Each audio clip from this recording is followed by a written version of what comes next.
All right, everybody, we're going to get started. So please grab your seats. Welcome for another Monday Research Rounds. And today we are very excited to present Dr. Kerri-Anne Mullen. Dr. Mullen is a scientist here at the Heart Institute, and she's actually been working at the Heart Institute since 2006, when she began managing the Ottawa model for smoking cessation. And since 2019, she has been the director of the Canadian Women's Heart Health Center and the Prevention and Wellness Center. She received her honors degree and her PhD degree here at the University of Ottawa. She did her master's in Illinois at the University of Illinois Urbana-Champaign. She's trained as a student scientist at ICES and has been with the Primary Care and Population Health Research Program. Her work in nicotine addiction, women's cardiovascular health, and CVD prevention has been continuously funded by a very, very, very long list of funders. CIHR, of course, as we know it and love it, our largest, most competitive peer review agency, but also places like Health Canada, the Public Health Agency of Canada, the Ontario Ministry of Health and Long-Term Care. And this really speaks to the diversity of Dr. Mullen's work and the importance and impact of the work that she does. It goes beyond, the knowledge synthesis phase and really goes on into the knowledge implementation phase. She has been a recipient of the Cardiac Health Foundation of Canada's Graduate Research Award in 2012. She received a 2-year CIHR fellowship in the population intervention and chronic disease prevention. She and the Ottawa Model for Smoking Cessation team were the Heather Crow Smoke-Free Ontario Award in 2016. The list really goes on, the recognitions that Dr. Mullen has received. She is a member of the CIHR College of Reviewers. She's the co-chair of the Women's Heart Health Team and the vice chair of the Canadian Women's Heart Health Alliance, which I know we'll hear a lot about today.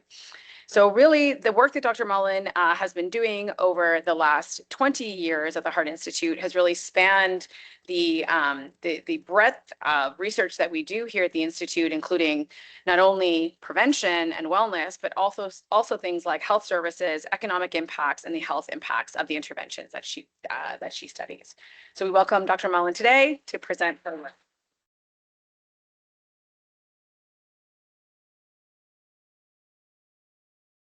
Thank you very much, Katie. Hi, everyone. Thanks so much for coming. It's lovely to see you all on a Monday in person. For many of you I don't see in person very often, thanks so much for coming. I have way too many slides, so I'm going to try to do this in good time. But it's my pleasure to present to you some of the work we've been doing over the last 20 years in implementation research. This is a picture actually from 2008 in New Brunswick. Any of you driven through New Brunswick? You know, it's lots of long roads, lots of forests on either side, but I'll come back to New Brunswick in a moment because it's been a really important place in our implementation journey. So I'm just going to get started. Implementation success is not accidental. Scaling impact is not about a single breakthrough study. Rather, it's the accumulation of a lot of evidence, plus the relationships, plus timing. And so I'm going to tell you a few stories over the next hour or so that are going to give some examples of this, of implementation success. I'm going to focus on the successes today. We're not going to talk about the failures, but just to know that this is it's certainly a process, and it's like one of these overnight success kind of stories. It takes 20 years often to sort of build where we are today. So I frame this as kind of the implementation playbook. I'm not going to go through these right now. You'll see each of these in turn, and I'll try to give examples of key lessons we've learned along the way. 7 main lessons in terms of the implementation playbook. But first, let's go back to 2006. Does anyone remember 2006? Was anyone not born yet in 2006? Okay, we're not there yet. Well, just to kind of take us back for a moment, this guy was prime minister. He had just been elected, and this is after 12 years of Liberal leadership. This was Stephen Harper, our Conservative Prime Minister. Because space is such a hot topic right now, anyone know what this is? This is Pluto. Pluto was discovered in 1930, but in 2006, it was reclassified from planet to dwarf planet.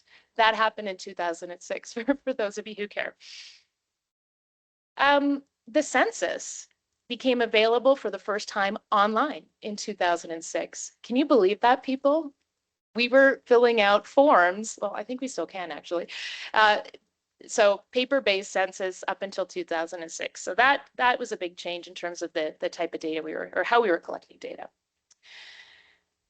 And you may not recognize the person in the middle of this photo, but the younger lady in the middle in red just had graduated with her master's degree from the University of Illinois, and her sister and brother-in-law accompany her, also Illinois grads, in that photo. And so I needed a job, and I applied here, and moving back to Ottawa, to a position, a research coordinator position here at the Ottawa Heart Institute in prevention and rehabilitation. I thought it was an exercise trial I'd applied to, but I got called back for a smoking cessation program. And I thought, okay. I mean, I kind of remember studying this a little bit in undergrad. But I took the chance and I took the interview and I actually got the job. And also in 2006, the Smoke Free Ontario Act was released. And this was dedicated money to support smoking cessation programs in the province of Ontario. And this sort of opportunity led to a lot of the work, or much of the work that we've done in this area. So I'm going to continue talking about the Smoke Free Ontario opportunity that we had. So lesson number one in the playbook is, in terms of implementation research, is start with a problem that matters to the system. And so we had, and we still continue to have, a problem with smoking cessation. It continues to be the most preventable cause of cardiovascular disease and death. So for our patients who smoke, it is still the most important intervention we can provide to them. In 2006, we still had a relatively high population prevalence in Ontario, 16 to 20%. It was even higher in hospitals. Anywhere from a fifth to a quarter of all of our patients were current smokers at that time. The prevalence is still higher, by the way, in hospitals than it is in the general population. And we know that smokers are hospitalized on average about 12 to 15 years earlier than their non-smoking counterparts. And this, in 2006, was a neglected healthcare issue. Bring in Dr. Bob Reed and Dr. Andrew Pipe on the left. Bob and Andrew had been implementing smoking cessation programs and doing research here at the Heart Institute since the early 90s. But in 2006, they published the first evaluation of the inpatient program that they had implemented and tested here. And of course, Bonnie Quinlan was the advanced practice nurse in the program at the time. And this publication was really important because again, they had started to think about, it wasn't even called anything at that time, just our hospital smoking cessation program. But they had wanted to implement something to support the 2,000 smokers that are admitted to our hospital every year. We'd been running an outpatient program for over a decade that reached about 200 to 300 people, but this really was a chance to systematically intervene with the 2,000 smokers admitted every year. So what they found in this initial study was that patients who received an inpatient smoking cessation intervention were an absolute 15% more likely to quit smoking than those the smokers who did not get an intervention. This was going back to the Smoke Free Ontario Act. This data was really important because it formed the basis of a proposal to the ministry for implementation money to help expand this program beyond the Heart Institute to other hospitals in Ontario, first in the Champlain region. How many of you think our smoking cessation programs, or I should say, the Ottawa model for smoking cessation, if that's what we call it today, is a program that is all about changing the behavior of smokers so that they quit smoking? How many of you would say that's the main goal of the Ottawa model? And you're partially right. Some of you know this is a trick question. The Ottawa model is actually a program to change organizational and provider behavior so that they then start to provide the intervention systematically to patients to help them quit smoking. So the Ottawa model is actually a change management process or program. And the funding we got from the ministry to help other hospitals implement the program, we needed a sort of process or an implementation plan to help support hospitals to implement like a change management process to help them implement this program. And so to develop our implementation plan, we used a pretty common, at the time, framework called the precede proceed model to look at all the sort of barriers and facilitators or factors that would either enable a site or predispose an organization or health provider to change their behavior and offer smoking cessation, and also look at those factors that would actually prevent individuals from doing what we hoped they would do. And so our implementation plan really looks at putting in place the factors that are necessary to lead to hospital staff changing their behavior and offering systematically to every patient who smokes smoking cessation intervention. So lesson number 2 from the playbook is implementation is actually a structured change management process. It involves planning and preparation, communication and engagement, empowerment and training, sustainment and reinforcement, and monitoring and evaluation. And again, that's really what the Ottawa model is.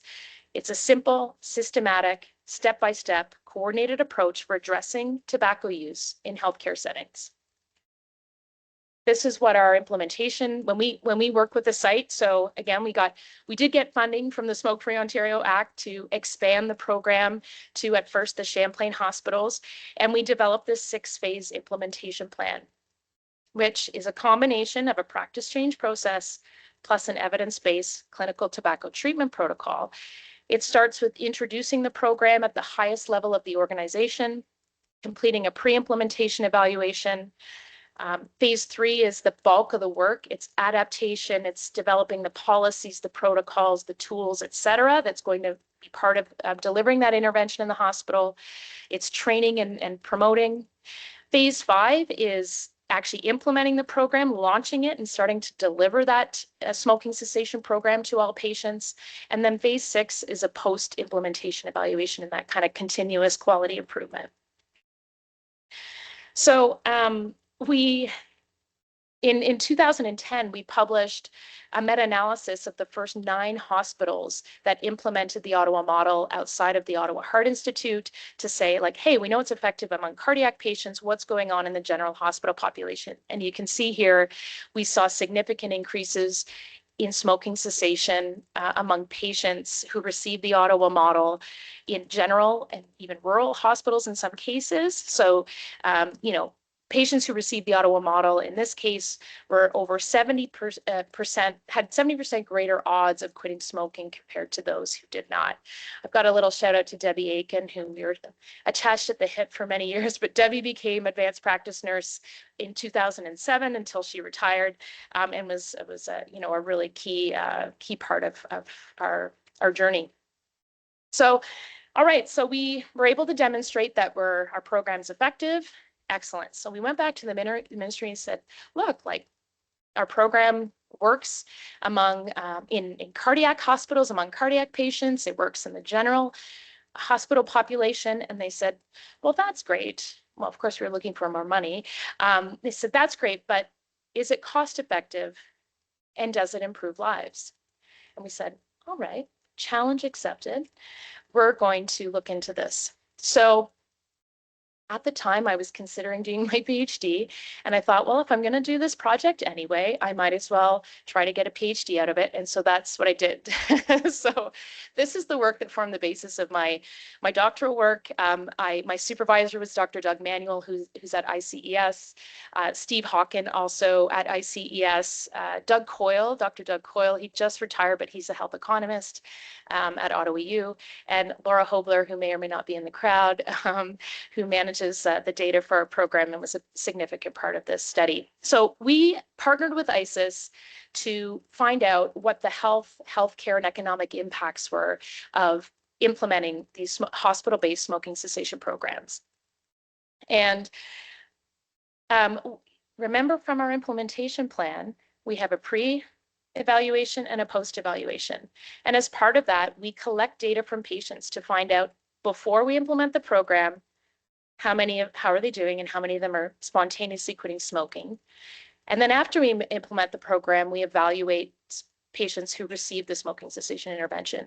So we were able to use data from the first 14 hospitals to implement this program, half of which were this control group. They didn't receive the in-hospital intervention, and half were patients who did.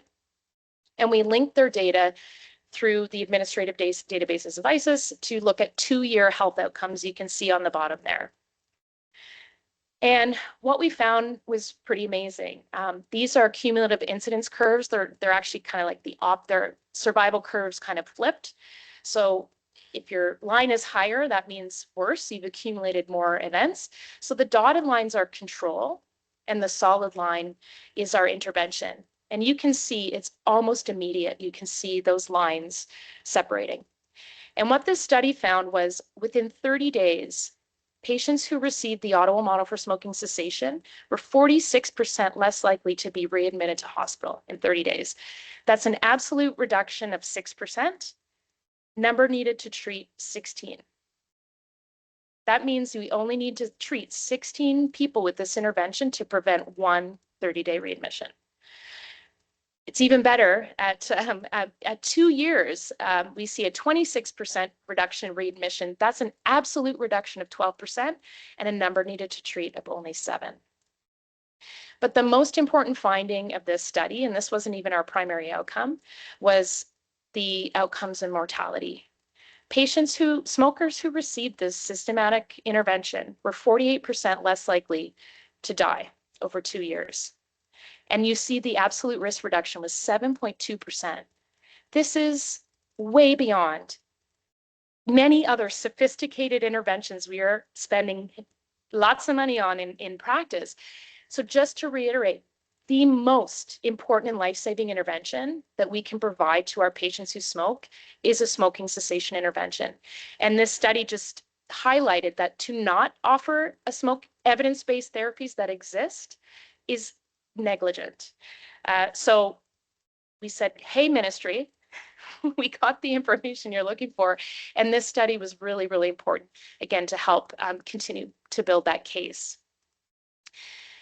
What this translated to in terms of costs, and these are actual costs from ICES, is that patients who received the smoking cessation intervention cost on average $4,000 less than patients who didn't over 2 years. This is really what the ministry cares about. And no, they care about mortality too, don't worry. But there are an estimated 1 million hospitalizations involving smokers in Canada every year. You multiply 4,000 by 1 million, that's a lot. That's up to billions of dollars in savings if we were to be able to implement this across country. I mean, give or take. So lesson 3 is really for implementation is it's really important to build the full evidence continuum.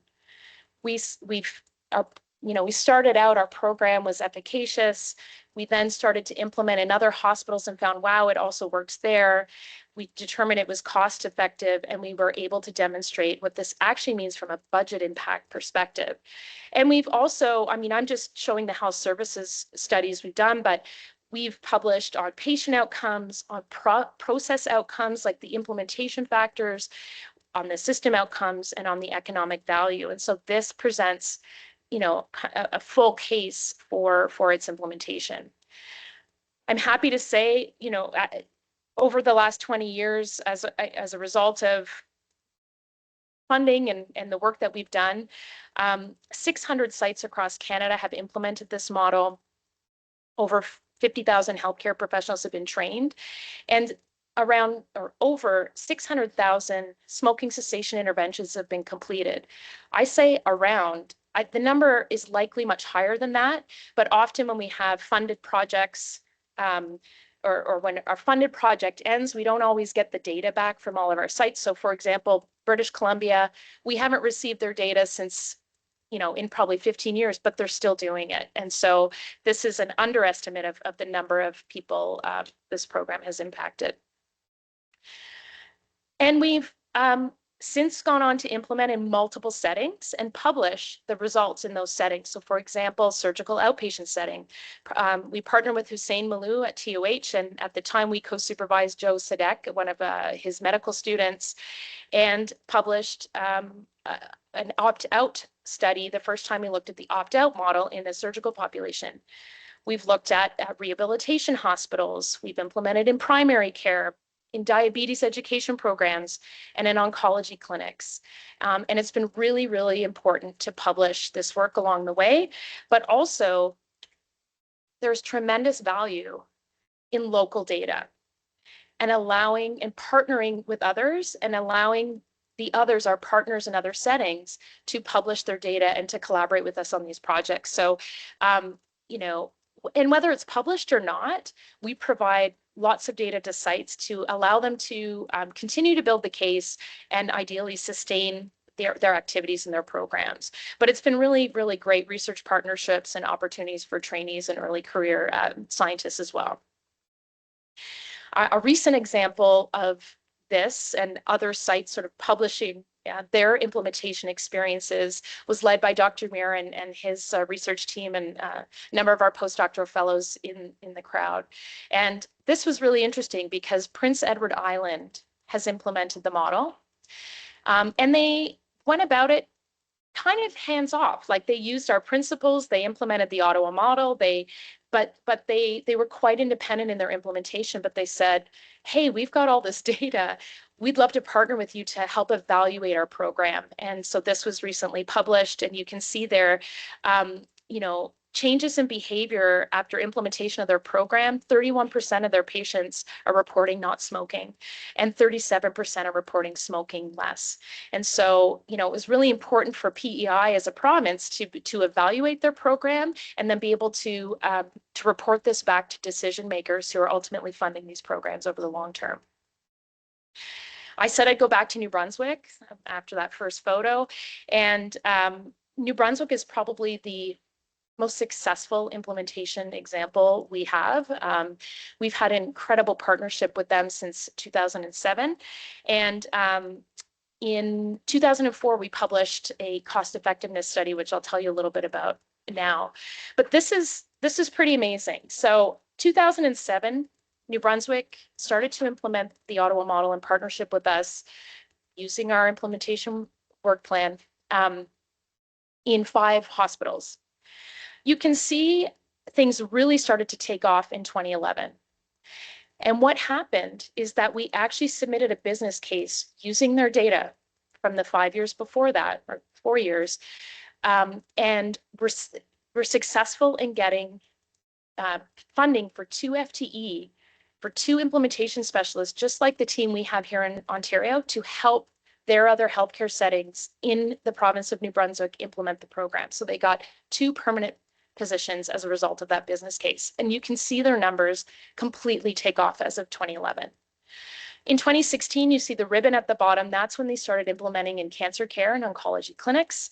And then in 2019 or 2020 is when they received Canadian Partnership Against Cancer funding to start offering smoking cessation medications for free at point of care in cancer clinics, in addition to offering the Ottawa model. And that's the program that we evaluated and did a cost effectiveness analysis.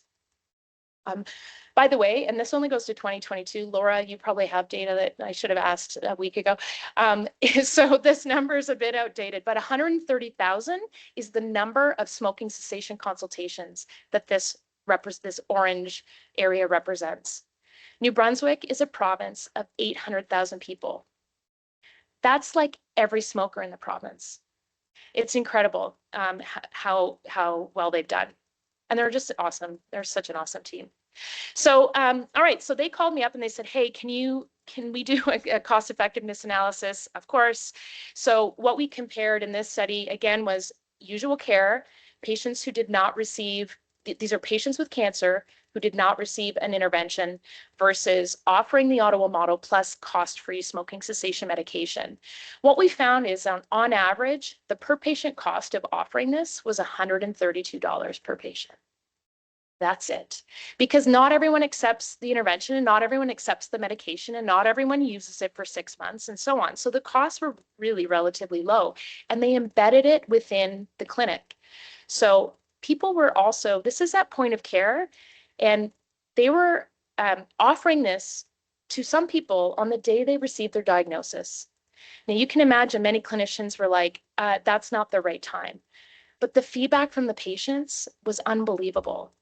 They've continued to do it this way because it's been such a success. And why wait? It actually improves the outcomes of your surgery by quitting smoking. And so there's no time like the present. So that, anyhow, side note. So to offer this intervention to all 1,040 new cancer cases every year in the province of New Brunswick would only cost $137,000 a year. But what we were able to look at were the savings in terms of first-line treatment failures. And the return on investment you can see there is massive. So you spend $137,000 to save upwards as high as $1.2 million. Essentially, the key takeaways were, smoking cessation represents less than 1% of overall cancer treatment costs, but it should be included as a key component of first-line cancer treatment. Real implementation success equals sustained, funded, scaled programs that are improving outcomes. As a result of this data, starting April 1st this year, Horizon Health Network has committed the funds for this program. The province has. So this was temporary funding that they were able to make the case and is now permanent funding for oncology patients across that province. So we often call Horizon Health Network the leapfroggers because we feel like sometimes they've even leapfrogged us in Ontario. I mean, everyone knows everyone. It's so small. It's easy to get stuff done. Ontario is not that way. But as the saying goes, imitation is the sincerest form of flattery. And, Horizon will be the first to say they implemented with fidelity to the Ottawa model. They're like, we call it the Ottawa model. Your branding is all over everything. We believe it's a strength in our organization that we have this evidence base to back us up. Plus, we are also gathering our own evidence. So again, it's been a great success. But also, and I've stolen some slides for this next story, so bear with me, and I might get a little choked up for this one. So in January, we had our 18th annual Smoking Cessation Conference, and our keynote speaker was Dr. Matthew Evison from Manchester, from the UK. He's a respirologist, a lung cancer and lung specialist. And I had never met Matt until January, but don't tell him, I've reviewed a few of his papers and he's reviewed a few of mine. And so that's kind of how we knew each other. Like academically, we sort of knew each other. And we knew that Matt had implemented a smoking cessation service in the UK based on the Ottawa model, based on his publications. And he has always cited where his work is based, what his work is based on. So Matt, in his presentation, he told us all about Manchester and some of the disparities, and we learned a lot about the city in his presentation. But he also put up this quote: "The age of ruins is past. Have you seen Manchester? What Manchester does today, the rest of the world does tomorrow." And this quote, I have no idea who this person is, Benjamin. But it was kind of mid-19th century, and it was in recognition of, the sort of industrial innovation that was coming out of Manchester at the time. Matt also put this slide up, and we still didn't know where he was kind of going with this. But he said, the butterfly effect. It has been said that something as small as the flutter of a butterfly's wing can ultimately cause a typhoon halfway around the world. And then he showed this. And I was speechless. He said, he put up this paper of ours, and he said when he was a junior staff at his hospital, he went to a journal club one day, and his colleague presented, our paper had just been published, and he presented this paper in the journal club. And Matt said it changed the trajectory of his career. And he decided at that moment, why aren't we doing this in Manchester? Look at these impacts. Why aren't we implementing smoking cessation services across all of our hospitals in Manchester? And so he immediately started. This is 2018, and this is Matt's first publication on the Ottawa model. He, along with others, they developed what they call the CURE program. So they call it the CURE program, but it's, again, they cite the Ottawa model in everything they do. And you can see here, the CURE project is now, in 2026, all over the greater Manchester area. So they have a CURE service at every acute care trust. Over 25,000 smokers are supported every year with this program. And he said, we kind of knew this was happening, like the Ottawa model team, we knew National Health Services in the UK was like really starting to build and, implement smoking cessation based on the Ottawa model. But to have Dr. Ebbison present that was, it was one of the proudest moments of my career, to be honest. And Laura, I don't know if you remember, I just looked at you and like, yeah, it's just so incredible and yeah, amazing to see the impact that it can have. So then he went on to say in 2018, the College of Physicians in England, or in National Health Services, used our data to model what it would mean if they were to implement smoking cessation service across National Health Services. And it'd be a net cost savings of about $60 million. So here's another example of where, I guess, again, the imitation is the sincerest form of flattery. Taking an idea, taking a process and a program from here, and really, I guess, having it take off in another part of the world. And then fast forward to 2021, where NHS also cited our work in their long-term plan. So you can see here, National Health Services will make a significant new contribution. This is in millions, tens of millions, if not hundreds of millions of pounds devoted to smoking cessation service in NHS for people to quit based on a proven model implemented in Canada and Manchester. By 2023-24, all people admitted to hospital who smoke will be offered the NHS-funded tobacco treatment service. And Dr. Ebbison said in 2026, 95% of acute care hospitals in England have implemented this service. So it's pretty incredible. And he ended with this, and you're all going to love this. He changed the quote.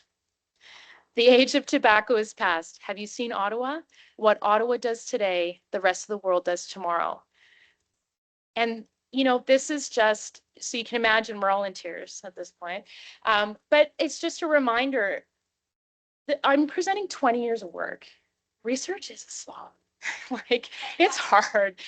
But it's worth it. And what you're doing is so worth it. And every little thing we publish and every presentation you give, there's a tidbit of something that someone's going to grab, and they're going to turn it into something pretty special. So it's just keep doing what you're doing, all of you in research in this room. And, this is a reminder of why we do this. Okay, so I think I need to whip through this very quickly now, but to date, as far as we know, the program has been implemented in about eight other countries. And just I want to just stay on smoking cessation for a second, just to say that also we continue to innovate. And so this is just one example. Dr. Mir has, I don't know how many randomized control trials this guy has right now, but we are continuing to try to innovate within our programs. And this particular randomized control trial, Initiate, that was supposed to launch April 2020. in the emergency department, and was delayed for reasons you can imagine. But nonetheless, I think we hit 400 participants randomized this week. So Chantel's in the crowd. I don't know Sophie's here. But thanks so much to the team. But this is really looking at, again, adapting the program to a high volume, fast paced clinical environment, which is the emergency department, and offering, a tool to make it really easy for clinicians in the ED to do it. So just wanted to shout out to the team. Congrats on the 400. Okay. Whew. So we started at 2006. Fast forward to 2018. This guy's prime minister, these two got married. Remember that? And this gal recruited me to Women's Heart Health. So Dr. Thais Coutinho on the left, of course. This is when I joined the Canadian Women's Heart Health Centre. So the last half of my presentation is going to go through the playbook and give some examples on the Women's Heart Health side. So lesson number 5, we're only at 5, my goodness. Oh no, that's 5 of 7, we're good. Adapt to context while protecting the core components. So I could have given a million examples through Ottawa model and adaptation. I think I did, but I'll provide some other examples when it comes to women's heart health. It's really important in adaptation of our programs to remain evidence-based so that we don't lose the effectiveness of what we're doing. But really adaptation leads to adoption in the end. And that's, we learned the hard way in some cases. It's just, you need to adapt to the local context if implementation is going to work.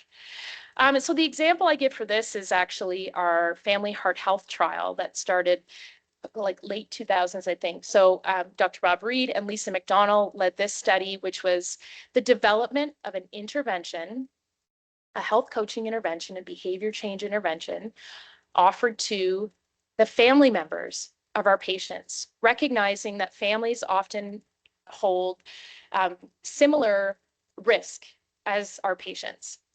And so the family heart health trial eventually led to the development, or we call it as we know it today, the CardioPrevent program.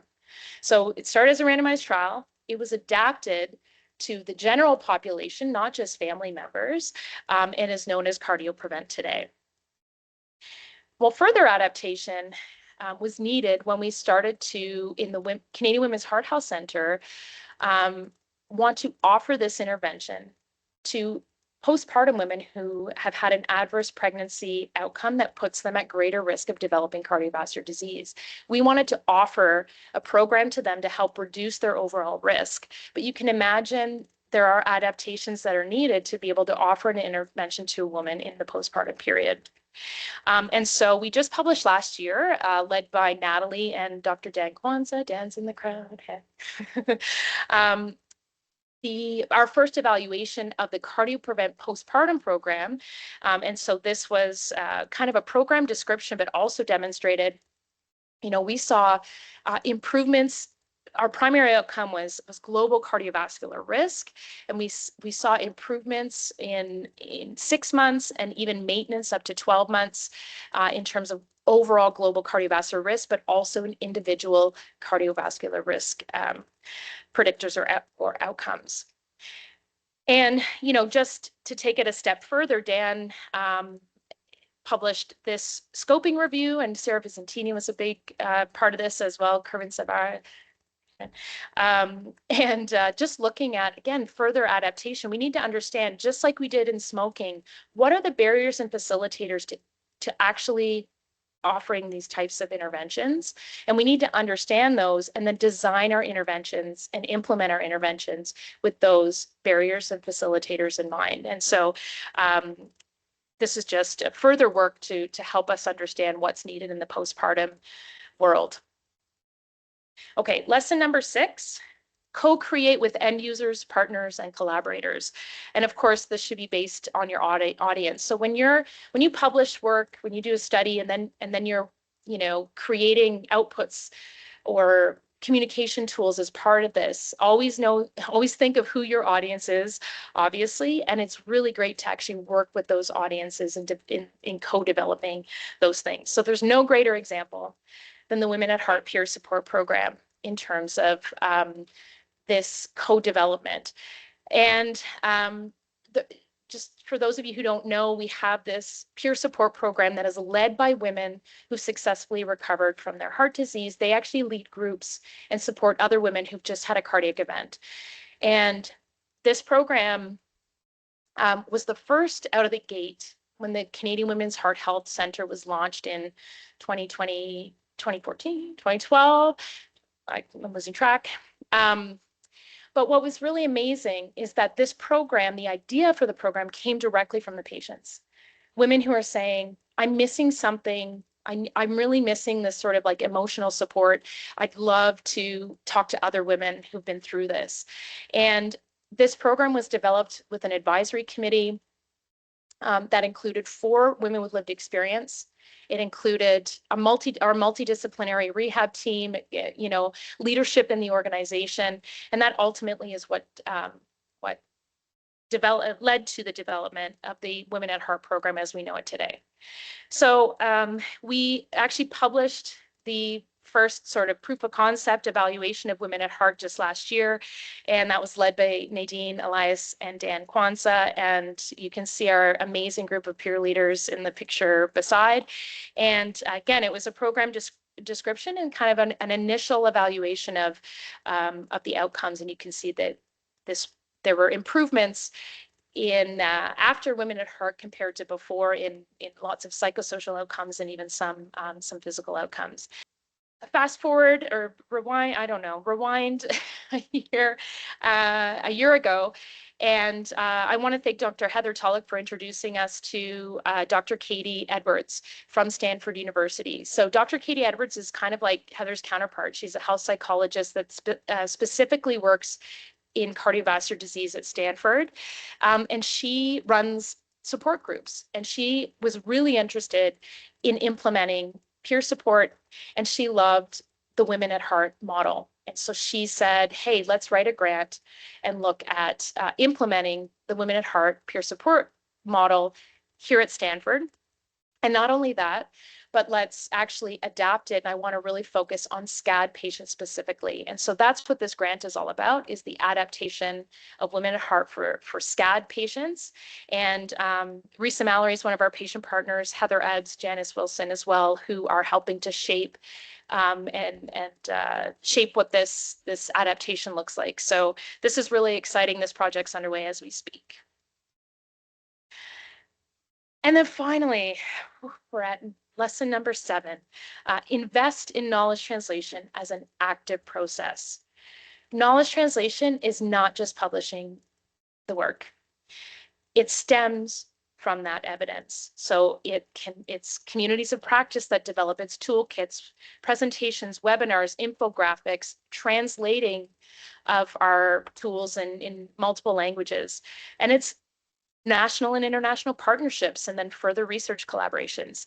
So, it's really important to remember that knowledge translation hopefully is continuous and not just a one-time thing, and that evidence doesn't spread on its own. It needs infrastructure. And so the best example I could think of for this was the Canadian Women's Heart Health Alliance.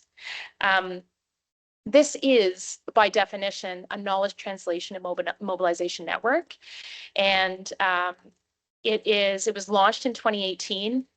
We have over 330 members now. When we launched, we had 55.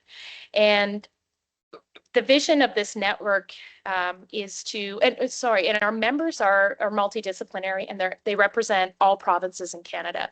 We have clinicians, researchers, trainees, women with lived experience, and everyone working together on, I think, 25 or so projects right now, at least 25, right, Kelsey? Okay. All aimed at improving women's cardiovascular health across the lifespan. This is busy, but just to show you sort of our main priorities. And so the greenish blue blobs is the only word that I could come up with. Circle squares. Those are the pillars of the alliance. So all of our projects fall within one of these: advocacy, training and education, knowledge translation and mobilization, health systems and policy, research and knowledge generation. And you can see this represents our executive steering committee from the last 2 years.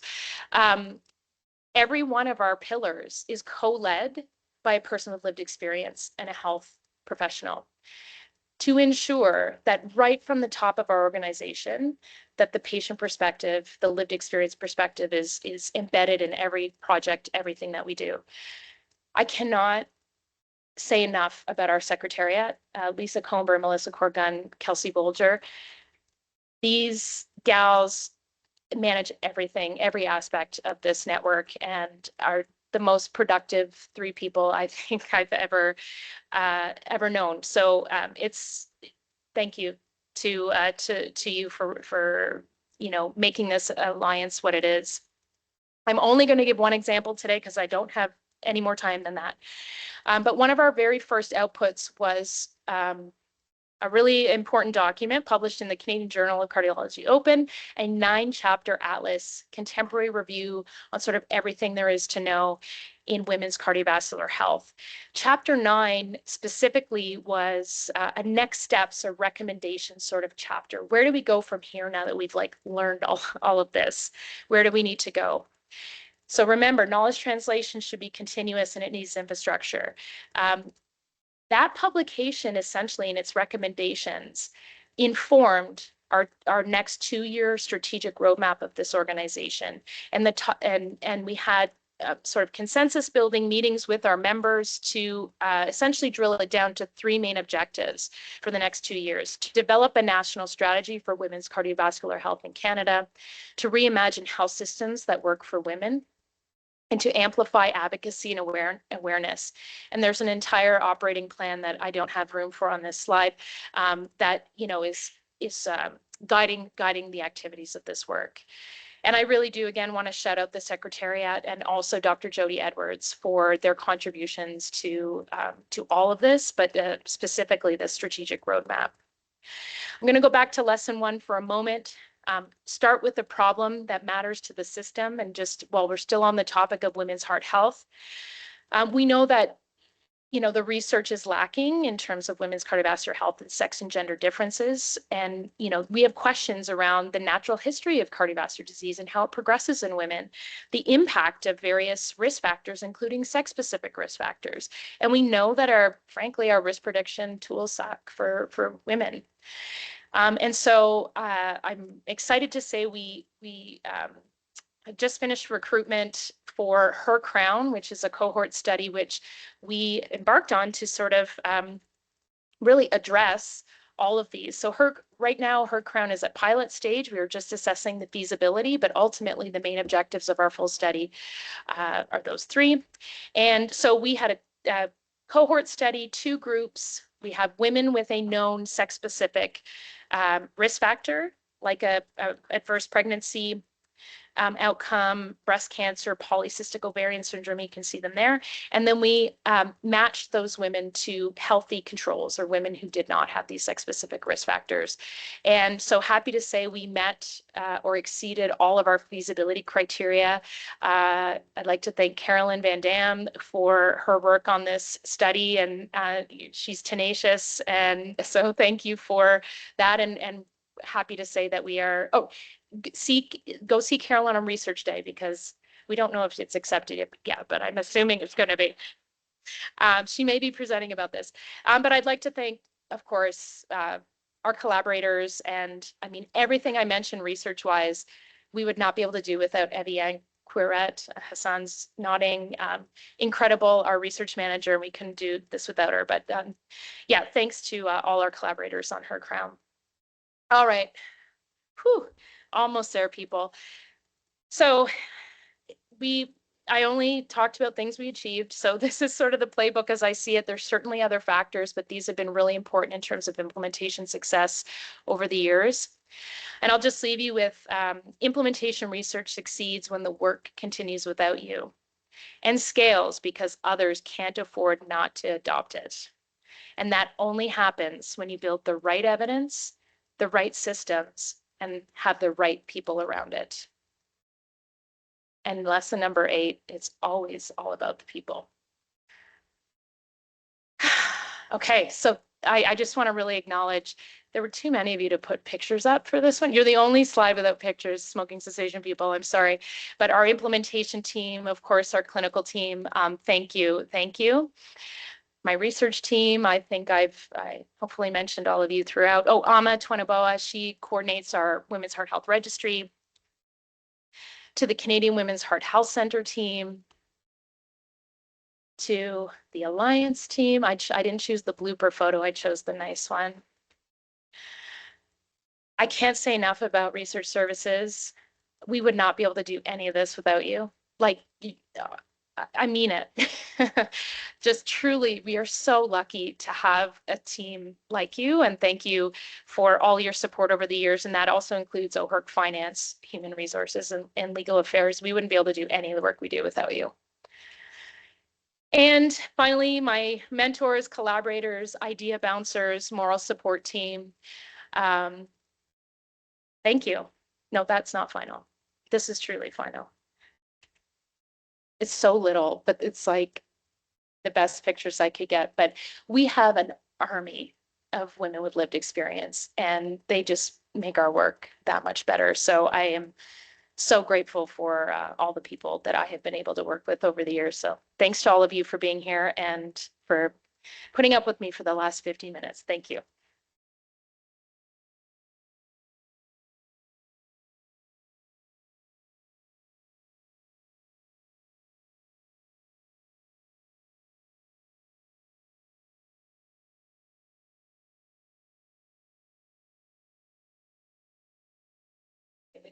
It takes to be, yeah, we have microphone issues.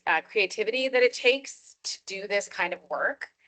As you say, you can't just generate information and then lob it into the world and expect that it gets taken up. I mean, it's, you know, the Ottawa model is a great example where sometimes that happens and it's great, and other times, you know, it's really though because you proved that it worked, and you proved, you know, its value, that others imitated it. So sometimes that happens maybe organically, but most of the time it's because of the engagement and the ability to partner particularly. So I think that was very evident over the last few slides, but I think, you know, nothing is more evident than these 2 programs that you've contributed to.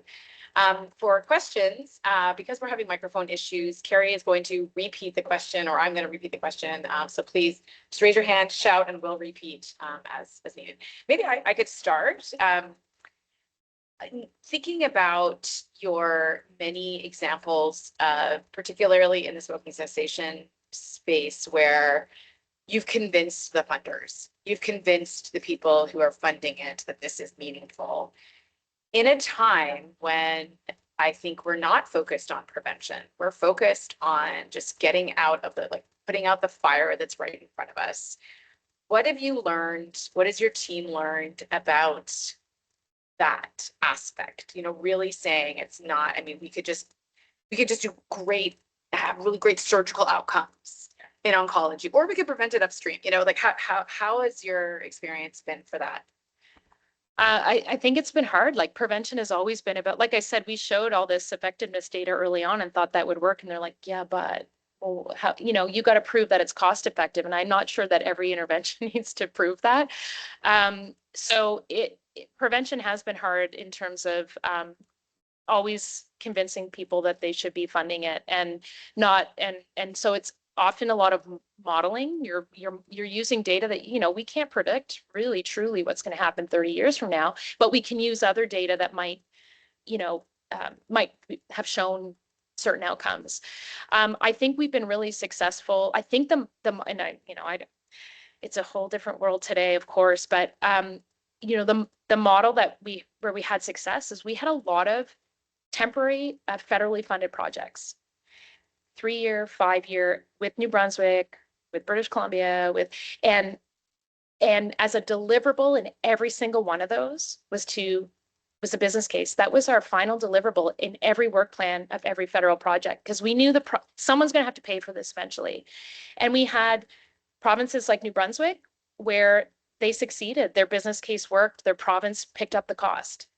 And but we had plans for sort of pitching that. And then you have provinces in the prairies where we weren't able to make that same case, and we're not sure if their programs were sustained. So I think it's looking for those opportunities. You know, we've been very fortunate with, you know, Public Health Agency and Health Canada have some large grants that have enabled us to do this work, and to having local data is so important. So I guess it is, again, it's the whole continuum.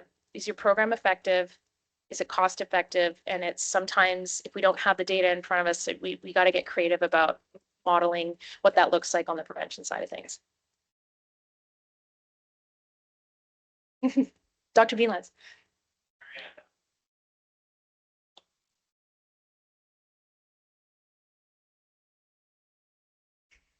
Sure, go ahead. A few, oh boy.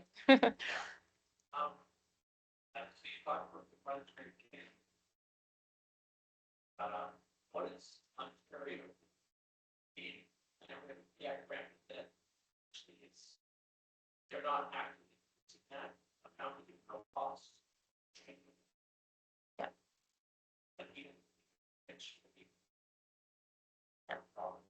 So right now it does look like we're sort of capped, and so it's not PHAC, it's public health arm of the ministry essentially. But yeah.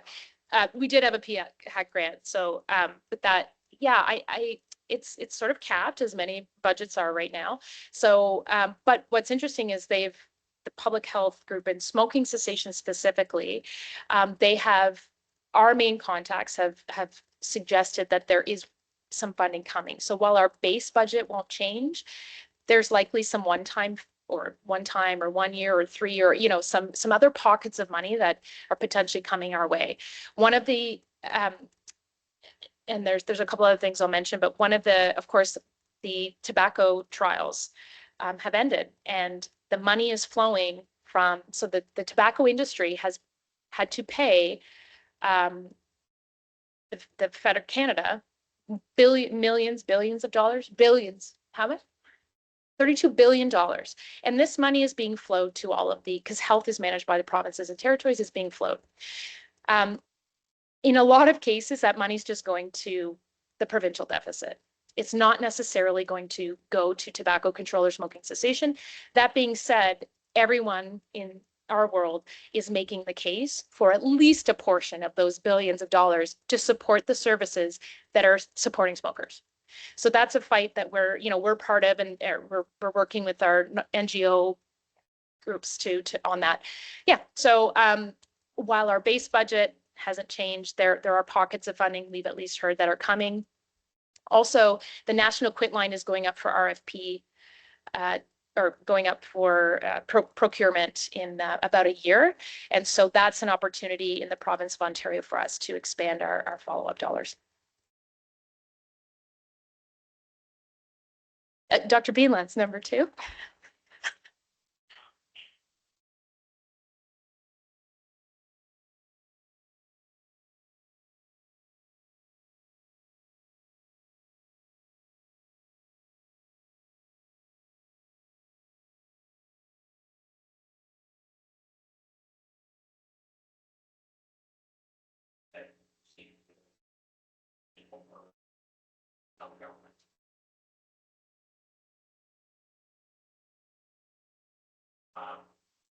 Not every has a that base of data and then something like so I love your lessons, but how do you take what knowledge translation there apply it other areas use the same model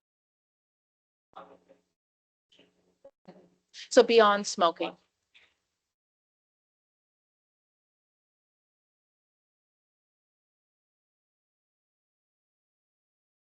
Yeah. I think within smoking, a lot of other sites have just said, well, we don't have this data, but we're going to model it off of your data. So that's sort of what happened. I think in other areas, it's still following the same playbook, I guess, so to speak, which is generating, like, it's thinking through, again, what are funders, what are policymakers looking for? And so we need to demonstrate, first and foremost, that these interventions that we're designing are effective, that they're doing what we think they're going to do as far as health outcomes and as far as patient important outcomes too, quality of life and satisfaction, and are they reaching the people we think they're, all of that sort of fundamental foundational research.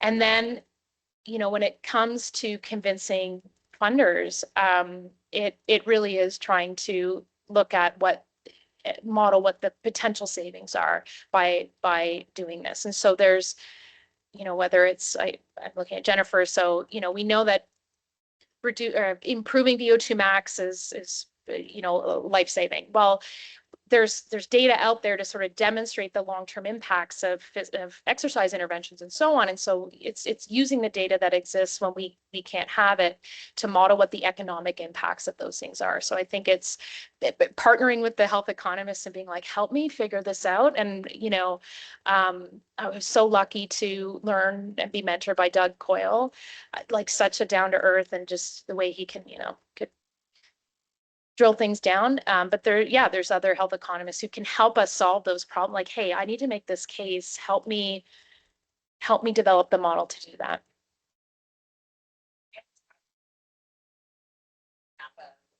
Yes, another health economist. We're actually also doing that on a preclinical side. We're starting to do like we're pathway X, like, and then. So I guess it might be interesting to follow that logic even before we're at sort of a risk factor or something really specific, but actually even upstream of that. Yeah. Genetics, the background, all those other. That's cool. Very cool. Go ahead. Get another question. Yeah. I'll make separate side note. The patient partnership efforts are fact, you have so many that you set up for structure with each patient has a model and maybe the cost analysis as well. Looking at whether or not AI powerful large data set a cost and or key.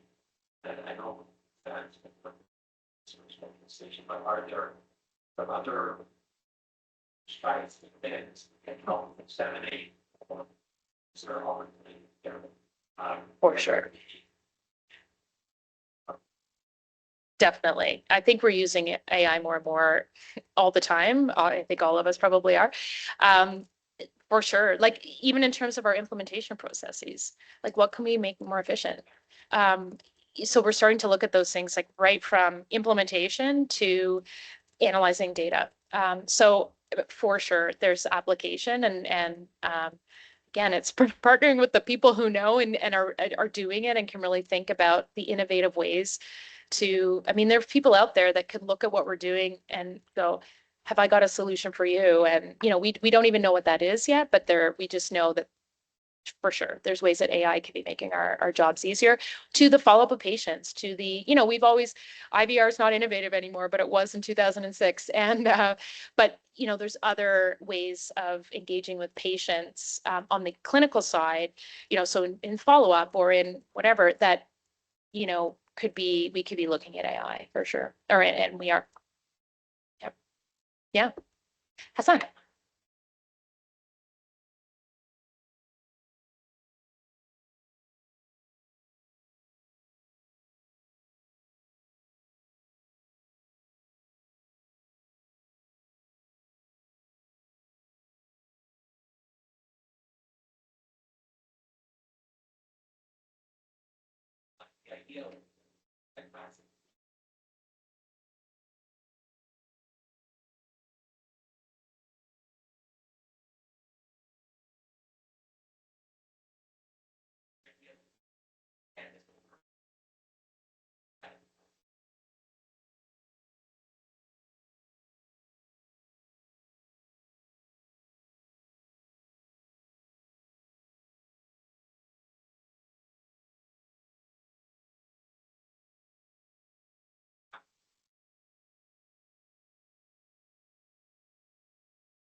So Dr. Mayer, are there people online?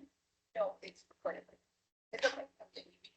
Okay, Dr. Muir was talking about the use of software called Synthesia, where we've plugged in some of our patient materials and it's starting to adapt those using AI. So yeah, lots of opportunities there.